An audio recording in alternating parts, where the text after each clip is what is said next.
Hello, everyone, and welcome to the inaugural episode of Fire Emblem, where we play good games with bad strategies. The channel, as you can probably tell from the name and the logo, is obviously inspired by the Fire Emblem series, the tactical RPGs from Nintendo. Fire Emblem is also what our first videos will focus on, specifically Three Houses, the most recent installment on the Switch. Before getting into the gameplay, I'm going to explain a bit how we're going to approach the game as we go through it. We're trying to pick the worst strategies possible, and see how that goes in getting through the highest difficulty, in this case, Maddening. So, we'll need to break down how we can define what the worst strategy is. Before continuing, I should warn everyone that hasn't played Three Houses yet, I'm going to try and keep plot spoilers to a minimum in the initial setup discussion, but there will be a few, and obviously the gameplay will spoil the part of the game that gets shown, so if you're trying to keep yourself fresh for your own playthrough, now you know. With that out of the way, let's get back to that question of how we determine what the worst strategy is. Wouldn't it just be to run every character into the enemies unarmed until they die? That wouldn't be a very exciting video. It would just be maybe a couple minutes of opening cutscene, getting to that intro battle, and then a game over screen. Moreover, that would be a failure of tactics, not strategy. We would be playing the individual battles poorly. Tactics and strategy are different things. Tactics referring to how you manage each battle with the resources and units that you have. And that's what you do in the core gameplay of the entire Fire Emblem series, directing your unit's actions to clear battle maps. Three Houses, though, also incorporates a major strategic element, with strategy encompassing all of the choices that go into raising and training the units in your army. Similar to how things work in the XCOM series, between battles you have a main hub and different resources you have to allocate to grow and improve your army. We're going to endeavor to do well tactically, but make terrible strategic investments in building our army, which in Three Houses mostly means training the students. This fits the character of Byleth pretty well. Before coming to the game's main location of Garreg Mach, all we really know of their life is that they were a feared mercenary, earning the name the Ashen Demon, so their battle tactics were probably pretty good. But as a member of a mercenary group, there's no reason they would have any expertise at all being a general for a whole army, let alone the academic qualifications to be a professor. So when Seteth starts raising concerns early on in the game, asking why some mercenary kid should be a professor, there's no reason to think he's anything other than entirely justified. So what if we leaned into that side of Byleth and integrated that into how we played the game? How do we translate Byleth having no idea what they're doing into concrete constraints on our strategic choices? Byleth isn't a teacher, it's not like their mercenary experience got them a PhD in education, so let's just assume they have some kind of obsession with helping the students overcome their weaknesses. That gives us a few rules. The first one is based on precisely that. Everyone must use classes where their weaknesses are requirements, meaning the skills they get a penalty in during the instruction phase of the game. Rule number 2. Nobody is allowed to use their strengths. Not for class eligibility, not for skills, not for anything. That includes in combat. So, for example, since Byleth has a strength in swords, they're not allowed to use a sword at any point in the run, including the Sword of the Creator. There is one exception to this rule, which is authority. The authority skill is what you use to get gambits and battalions and so forth on your units. Units with authority strengths will still be allowed to have battalions and use gambits and so forth, but we still won't be able to instruct them in the authority skill. The third rule we'll have for going through the game is if a character can use multiple weaknesses in a class, they must. The implications of this rule will be pretty clear once we start walking through each student. That will also help give us a little more endgame direction than we would otherwise have. Before we do that, just a couple more notes. We're going to be starting with the Black Eagle house. That's a little bit arbitrary, and also a little bit because I think it leads to some of the funniest and weirdest class choices. And we're also going to pick male Byleth, for reasons that I'll explain when we start talking about him. So with that out of the way, let's go through each of the Black Eagles and examine what choices we have given those rules that we just talked about. We'll start with the easy ones. First up is Linhart. He's typically used as a healer, or someone that just uses the warp spell to make it really easy to clear a lot of different missions. But we won't be doing any of that, since we're not allowed to use his strengths in Faith or Reason, the major magic skills. Instead, we have to emphasize axes and brawling. We need Linhart to get up close and personal and punch people out. So that means by the end of the game, we're going to try and get Linhart, the Sleepy Scholar, to be a War Master, to anti-optimally use all of his abilities. There's a similar story going on with Petra. She's good with a bunch of weapons, and really bad at those magic skills, so she's going to have to be the class that uses both kinds of magic, the Grimoire. Next up is Bernadetta, who's good with bows, lances, and riding. So she typically ends the game as a bow knight that uses all of those things. But that's off the table for us. She has a lot of weaknesses though. Sword, axe, brawling, heavy armor.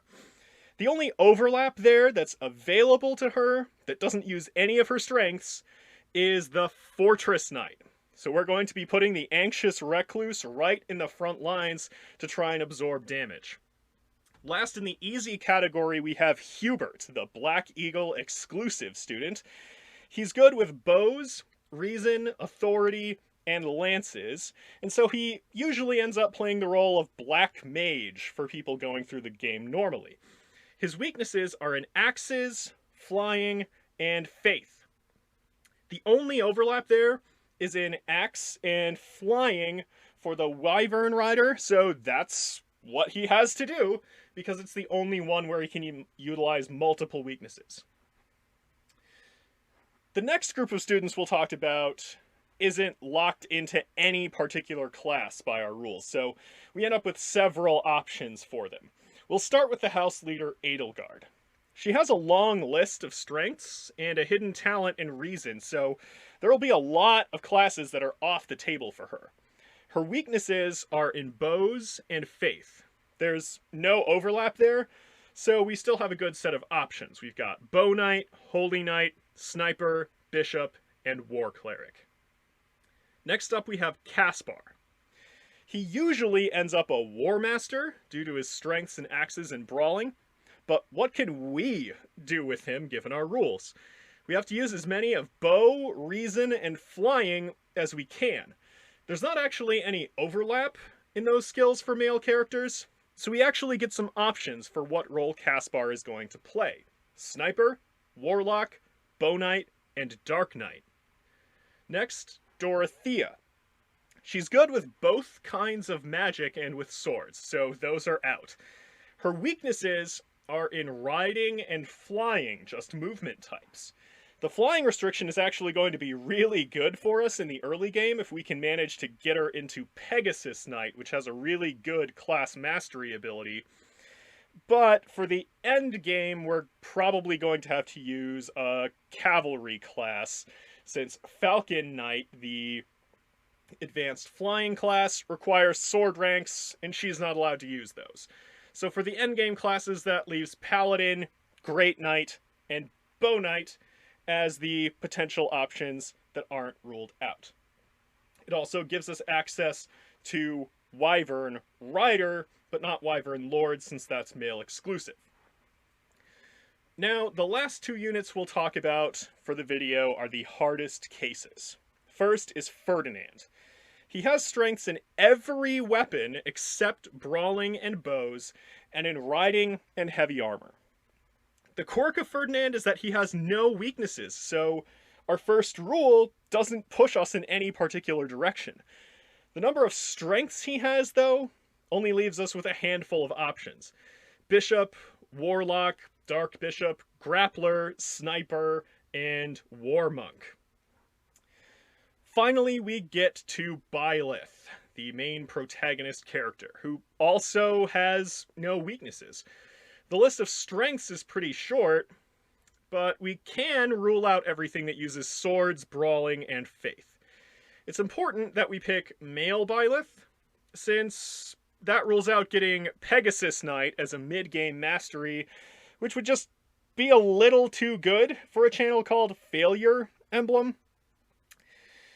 Now that we've worked through all of the starting units, I'll just show the preliminary endgame plan for each one to make sure we have at least somebody filling each of the roles we probably want in our standard deployment squad. We want a healer, a black mage, a tank, a fighter, and an archer. So, what's our plan? Well, for Petra, Linhart, Bernadetta, and Hubert, we only had one option: Gremory, War Master, Fortress Knight, and Wyvern Rider. For Edelgard, we'll pick Holy Knight. It means she has to be a white magic class for most of the game, and then she gets to be a class that is generally considered the worst endgame choice for anyone, let alone someone with a weakness in one of its primary requirements. It's also totally contrary to her character, so that's a plus for our purposes. For Kaspar, we had a few options, but we're going to pick Dark Knight for the endgame because he's going to be utterly abysmal at it. Even in comparison to other options we had for the Black Mage role, his spell list only has 2 spells on it. It barely even qualifies as a list. For Dorothea, we'll pick Paladin, since training her up in riding and lances is going to be hard enough without having to branch into heavy armor and axes for the Great Knight class. With all of those choices made, we can narrow down what Ferdinand, free of weaknesses, is going to do. And we're going to make him a sniper. We'll need someone to be trained as an archer for the endgame to deal with flying units. That finally gets us to Byleth. We're going to make him a Dark Bishop if we can manage to get the special Dark Seals for it, just so we can have maximum betrayal of who he really is on the inside. Okay, that gets us through everything we need to know for setting up. Anytime I deploy a new unit, I'll let you know how the rules affect them. If you have any suggestions for who we should use for the last few deployment slots, or for who to take to the Goddess Tower or get S support with, or who we should make our dancer, keeping in mind the spirit of all the rules that we just laid out, let me know in the comments, or let me know on Twitter at Failure Emblem. With that, let's get into the actual game. We just talked about all of the restrictions we'll be operating under. We will be playing on a New Game Plus save so that we can recruit everyone that you all want to see in battle under the restrictions that we've just laid out. So just a brief reminder of what we'll all be doing. We're skipping through some opening cutscenes here, by the way. But we're trying to emphasize weaknesses, so all of the classes for our units, all of the combat decisions that we make, we have to try and emphasize things we're weak with, and de-emphasize things we're strong with. Thieves before they overrun the village. Take So, down the enemies in front first. Even from this first mission, we have a problem. Because all of these units are starting with their favored weapons. So we're going to have to fix that before we can actually get into combat. We know that Ready and willing. Edelgard, according to our initial plan, was going to be our sniper. So Claude, you're going to have to offer up that bow. Alright, so now Claude has an axe, Edelgard has a bow, but we still have to get that lance off of Dimitri and the sword off of Byleth. So let's see. Stay focused. You can probably have Claude end up with the sword. It's because of you guys that I didn't expect to run. And then we'll probably have to give Byleth the lance for now, so that we are trying as faithfully as we can to adhere to our rules. So, we have an axe right now. Just gonna wait. I will prevail. So we can get Edelgard up here to attack. Get the little support boost there. Fire away at 70%. We got a hit, which is good to start off. I'll cut through. All right. Now we can Thank you. Please, let trade off these weapons, and we'll finally be in a spot where we are allowed to proceed.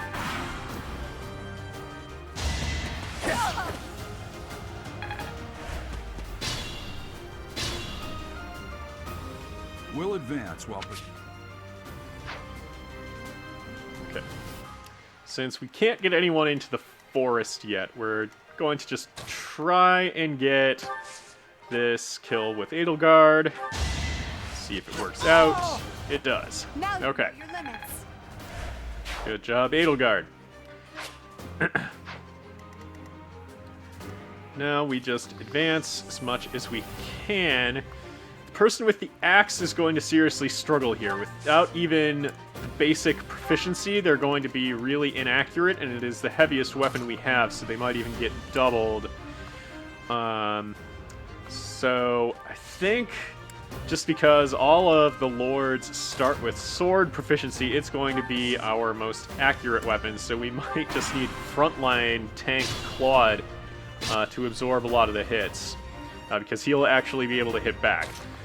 So let's put him in that forest and Yes, good. wait with everyone else. Yeah, Geralt trying to give us advice, but we're not here to play optimally. If we were, we would be using our initial weapons. Right, so Claude hopefully will be able to get them to draw toward us, possibly dodge some of these hits, and decrease the HP of one of them, so we can continue.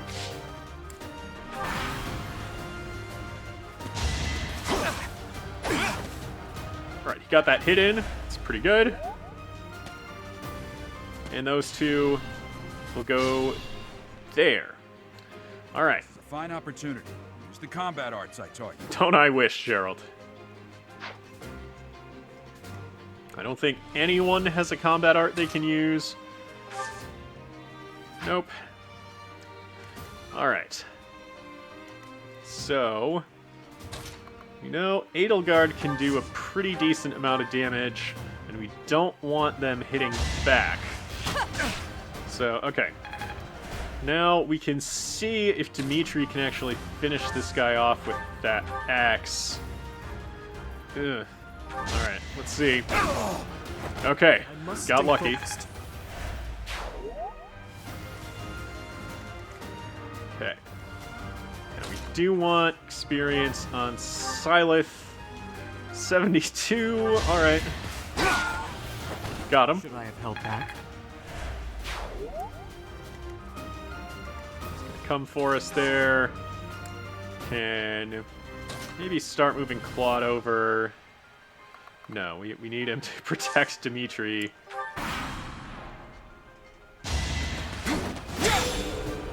Okay. Got lucky again there. Attack when an ally is nearby. Yeah, linked attacks. We got it. We're already mercenary tacticians, Gerald. We are concerned with strategy here on Fire Emblem now. Alright, so I think we will once again try to get Edelgard some bow experience here. Nope. Alright. You do it.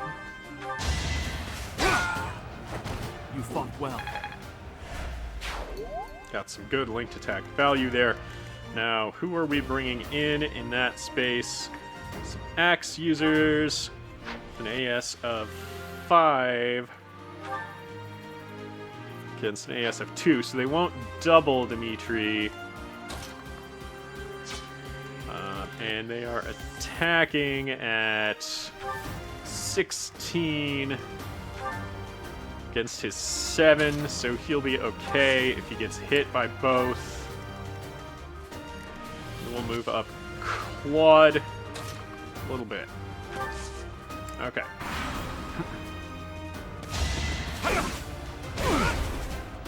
Alright, we actually got a hit in with the axe. We get 2? Alright, we got 2, so it'll be pretty easy to mop those up.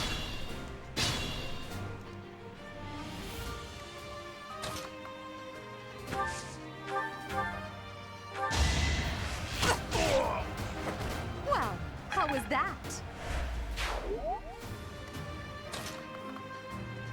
Byleth goes here. As expected. Now, we do get a game over if any of them get taken out of the fight. So we do need to be pretty careful. We'll probably need to heal Dimitri. Use caution. Because not everything is going to go according to plan. Now, Claude here. Also going to preemptively use a vulnerary here just so he can be at full health. Costas is actually going to be pretty dangerous. Mercenaries in the village. Guess we'll have to deal with them too. Since we're not using the right weapons. And we don't have any combat arts to try and take him out. Alright, so Geralt might come and bail us out here. So, with Claude out in front, I think that means... Alright, that will mean they'll try to pile on Dimitri in that space. So, can Claude take 2 hits? Costas is attacking at 25. Claude's defense is 6. He would take 14 from Costas and 10 from a mook. So he'd live. Alright, so I think we can try to tank with Claude for now. Move Dimitri back. Alright. That's what we're gonna do. Don't want Claude to get totally surrounded. So we are going to put Byleth there.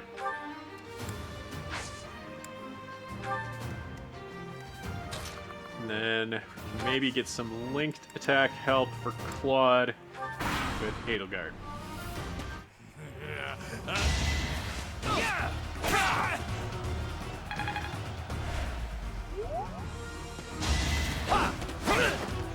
Alright, good job, Claude. Sorry, let's soften that one up. Nice. Alright, Geralt is coming to bail us out. Back to it.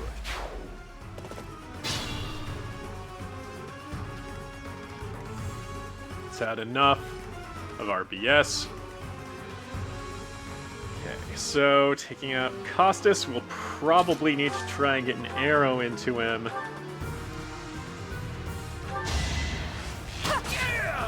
Okay, good job, Edelgard. It's your call.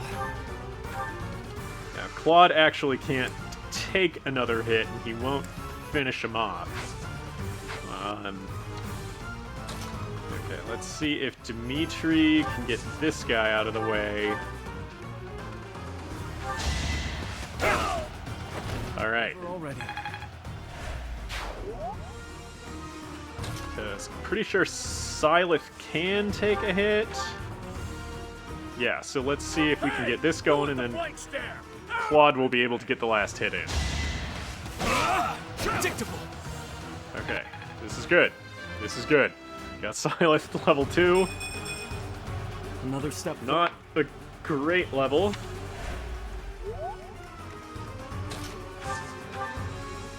Alright, Claude. 94%.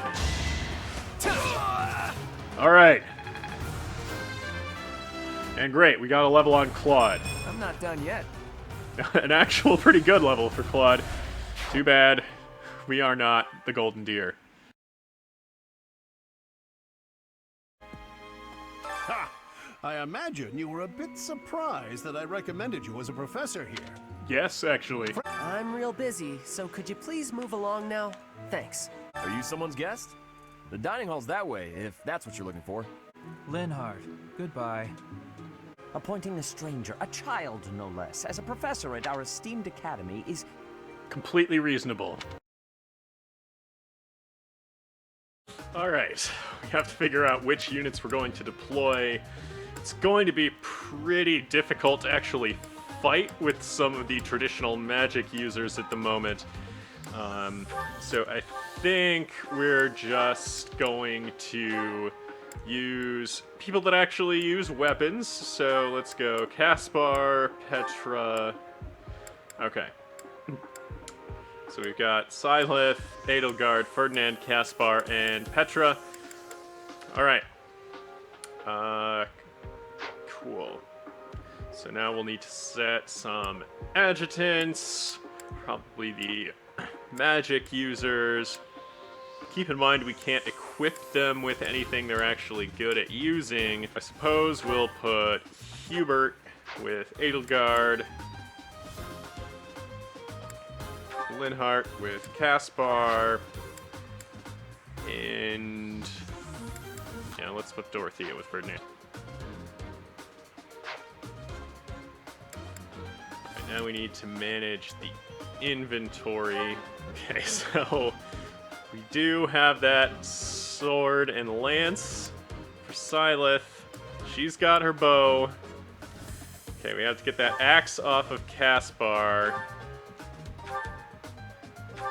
No. Ferdinand has a lance. He is not allowed to use that. We need to get a bow for him. Petra not allowed to use the sword. No, Petra's going to be a pain to use at the moment. We're going to have to give her something that she's not good with. So obviously she's going to evolve into a magic class. She can use a lance or brawl right now. Okay, so we might be able to give her some of those things. Okay, we have to get a weapon for Hubert. So Bernie is not allowed to use this bow, so she can donate it to the cause.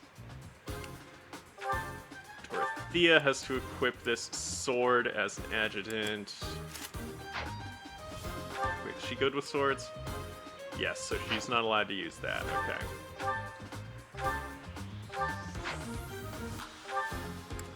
So we determined she just had riding as a weakness, so she can have a different weapon equipped. Lynn is just bad with weapons in general. He does have to start using an axe and brawling, so he is allowed to use this sword.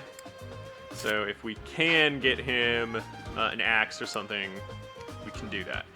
Got our loadout that Hubert is going to need an axe. Do we have an axe to give him? Yes. Dorothea needs a weapon she's not good with. We're training her up as a paladin, so ideally she would get a lance. Do we have a lance?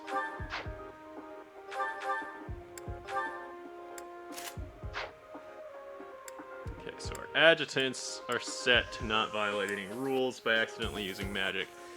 Okay, so Petra, what can you fight with? You can fight with a lance, or you can punch. So we want you to use magic, but I don't think she has any. So she has to punch or lance her way through this mission. Okay, Ferdy, you have to punch or bow. Okay, you can have a bow. Kaspar, okay.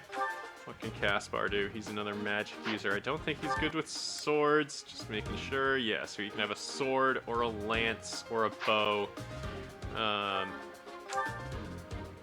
So whatever he's worst with, I guess, is what we're supposed to do.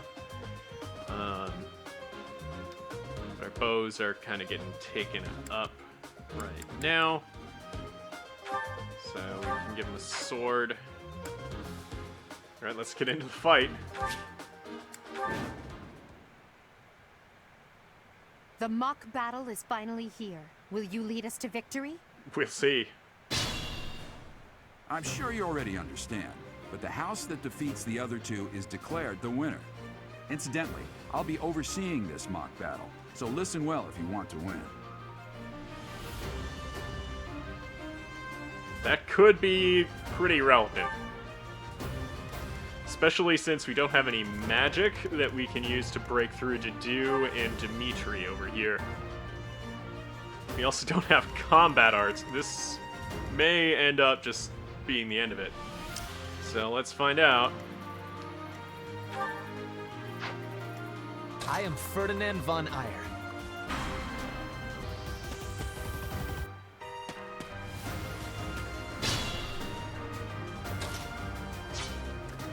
Okay. Now we have Ignatz and Ash to worry about on top of Lawrence. Okay, so I think we might be able to just arch Lawrence down. How hard can Edelgard hit?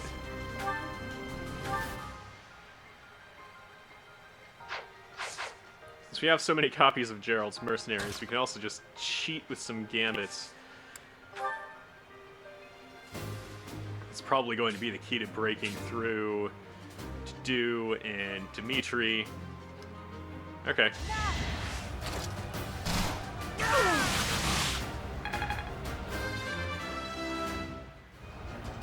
That won't Pretty do it bad all. level for Edelgard.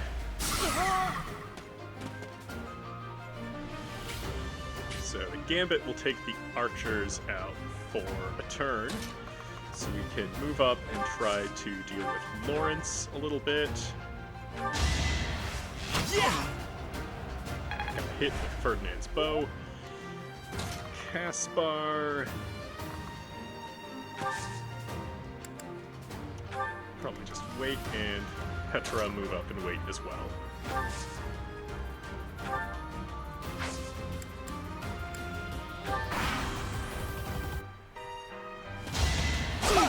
Good dodge from Ferdinand. That could have been pretty bad. Now, how are we going to deal with all of them? Lawrence is at pretty high health. But we can attack the archers without any fear of counterattack. It's a good hit on Ignatz.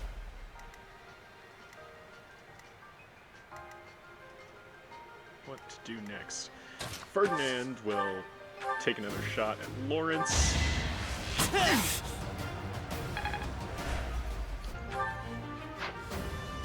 And, well, Silent has a bow, so Kaspar is gonna borrow that since he's bad with them, and so he can also take a shot at Lawrence. Got him. And now, hopefully, Petra can finish off Lawrence. Yes. And an unnecessary crit is the best kind of crit. I've lost? Oh, unthinkable. One more success. You're making me look bad. So who's more dangerous between Ignatz and Ash?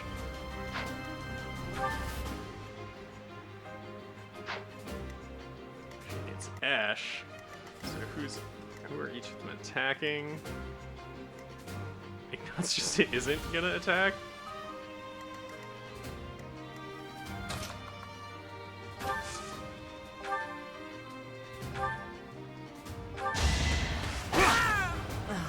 So strong. Have to do better next time. Each battle a chance to grow. Well done, Teach. I may have to take this seriously after all.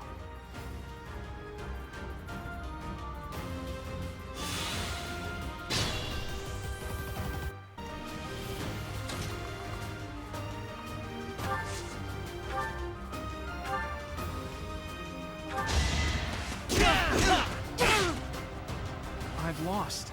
The new professor is quite a commander. Only a fool challenges me.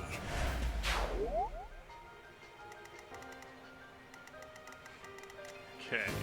Probably don't want to take on Tadu and Dimitri yet. So I think we just want to sneak around, draw out Hilda.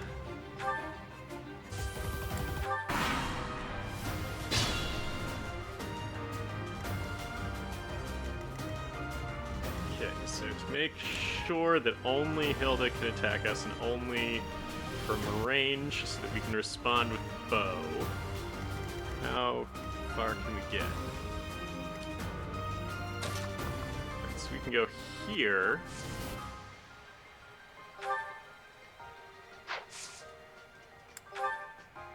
Equip the bow.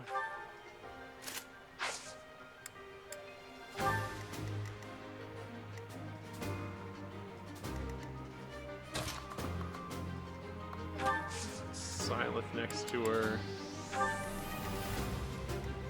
Move everyone up.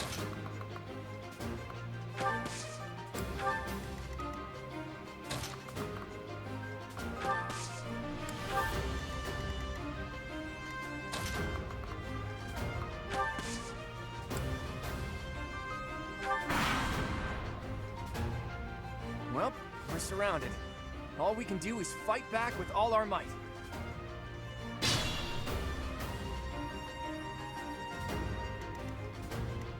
Huh. Doesn't move in that scenario, okay. Is she going to now?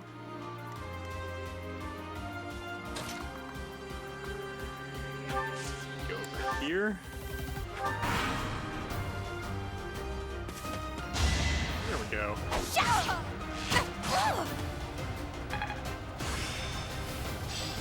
I've mastered this art.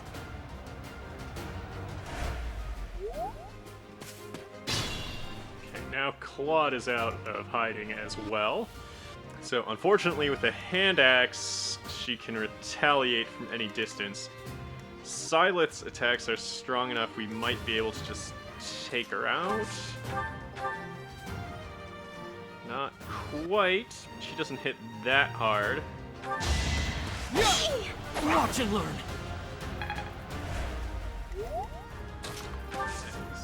So Ferdinand, take her out. Ouch!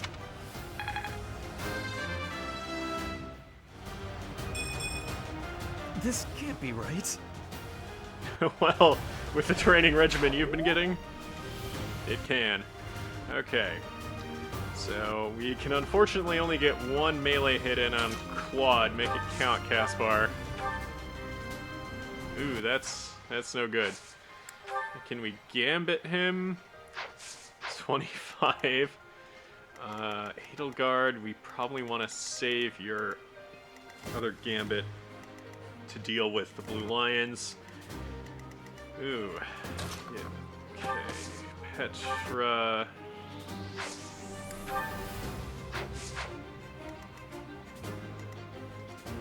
Yikes. Okay, how hard does Claude hit? He's going to kill Ferdy.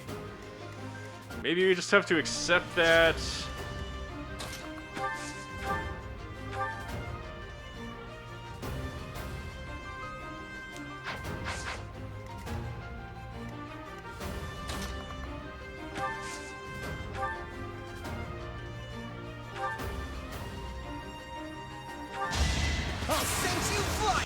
That helps. Now Edelgard, I think, can take him out. Look at that, a real-life princess. I'll have to be careful not to scar that little face of yours. Careful, Claude. I'll win no matter what, but you're only making things harder for yourself. Losing hasn't even crossed your mind, has it? Ooh, this will be a bit of a shock then. To shock was your intention to begin with, was it not?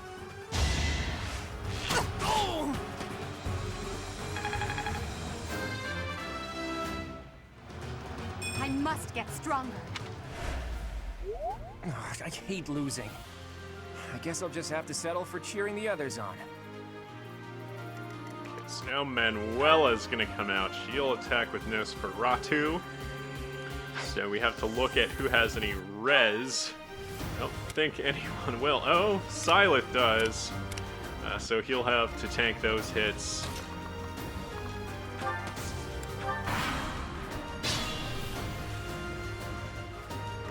Move him up.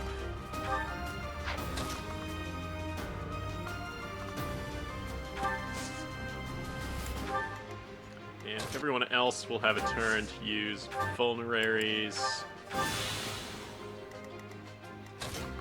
as needed, so that they're a little less easy to pick off in one shot. Then we'll just have to wait with Kaspar and Petra. Good. 0. So he can land a hit on her with no risk. Predictable! It seems I've exhausted this topic.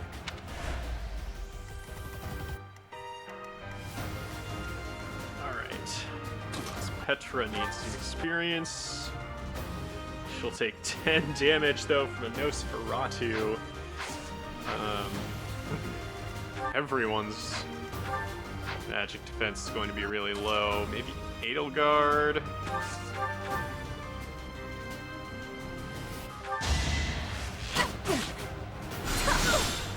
Okay, now Petra can finish the job.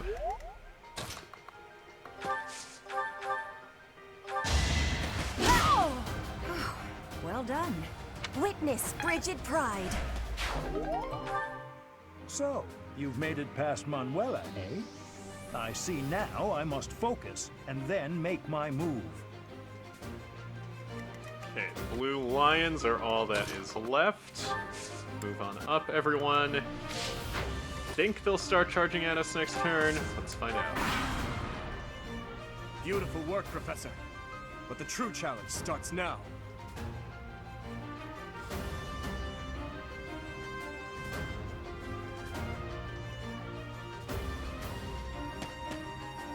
Here they come. So, I think it's just Mercedes that's threatening that spot. 11-7.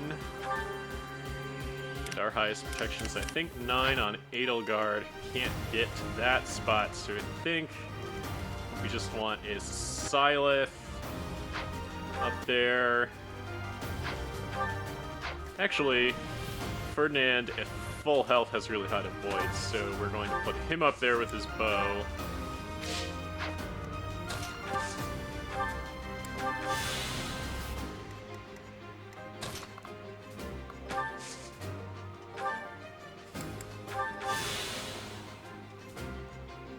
We are having to use some healing items here. Maybe we won't end up having to have used them, but I'm a little nervous about Dimitri and Dudu.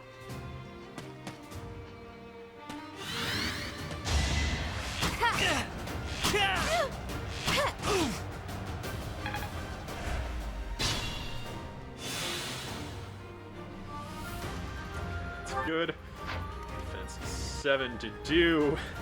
With a defense of 16, it's going to be a little harder to break through. Do we have anyone that can deal out that kind of damage? Actually, quite a few of our units can deal damage. I think we're going to have to... Oh dear.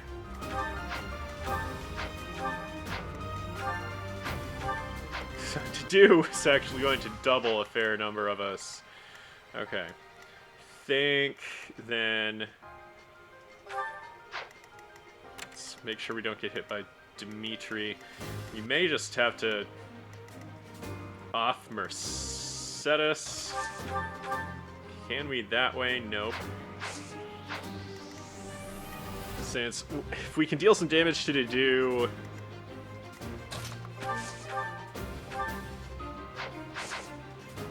or we can try a Gambit.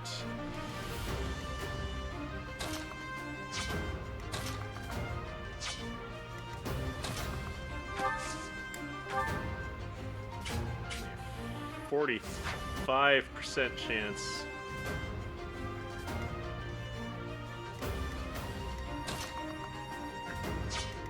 Getting attacked by Dimitri seems bad. 21-10 even. Ugh. That would not go well. 21 minus 8 is 13. We literally can take that hit. But that only hits one of them anyway. I think we take a chance to do this. Should make it easier to deal damage to him. So, Edelgard.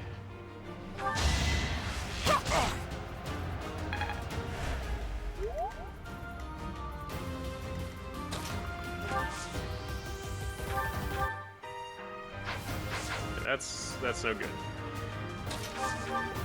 Free take a shot. Set us again. He'll be fine.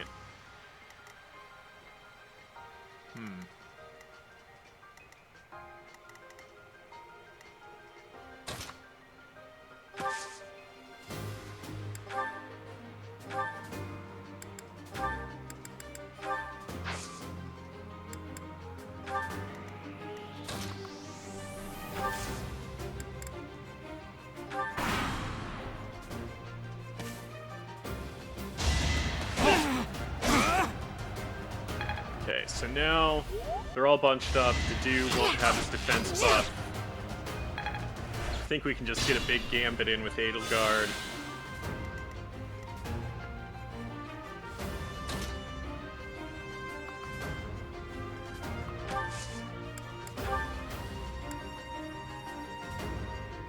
I'm here to help. We won't hold back.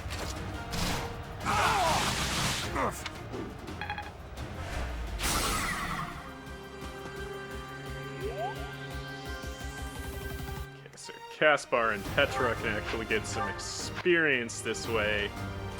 I am aware of your weakness. Flame spirit protects me. Roar feeds my body and mind. That was fun to watch. Kaspar, can you actually accomplish anything? No, you'll die. Okay. Ferdy goes in and take a shot.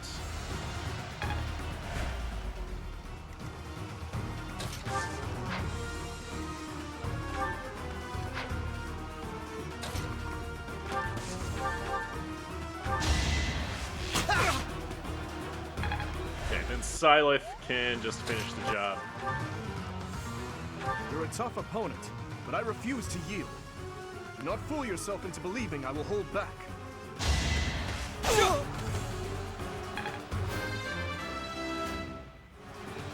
Such power dwells within. My training was insufficient. I am so sorry, everyone.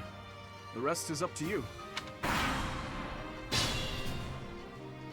Okay, now we just have to get through Hanneman. So if we can just tank a hit with Byleth. I don't think his attack's going to be... Oh, his attack is pretty high, but we just have to tank one. And then move in with physical attacks from everyone else.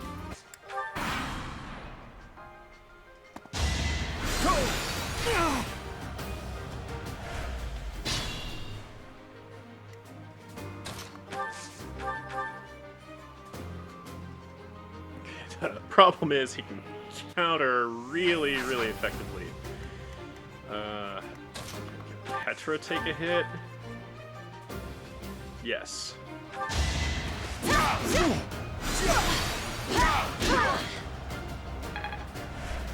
now Kaspar should be able to get the finishing blow with this sword. My goodness.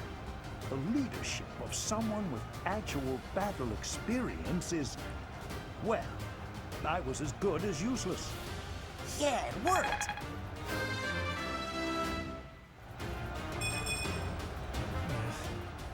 I think that means every level we got was bad. All right, that's that. The winner of this mock battle is...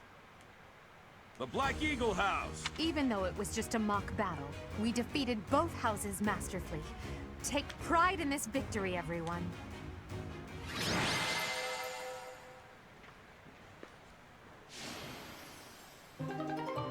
somehow Petra's the MVP?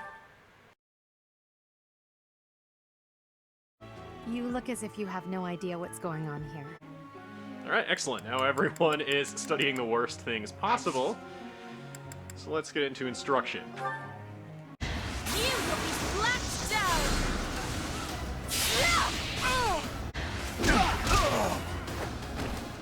That concludes this episode of Fire Emblem. Thanks so much for watching. If you liked it, please like the video and subscribe to the channel so you don't miss the next installment. If you have thoughts on what other students we should recruit and deploy, or any other choices coming up later in the game, let me know in the comments or on Twitter at FailureEmblem. I'll see you all next time.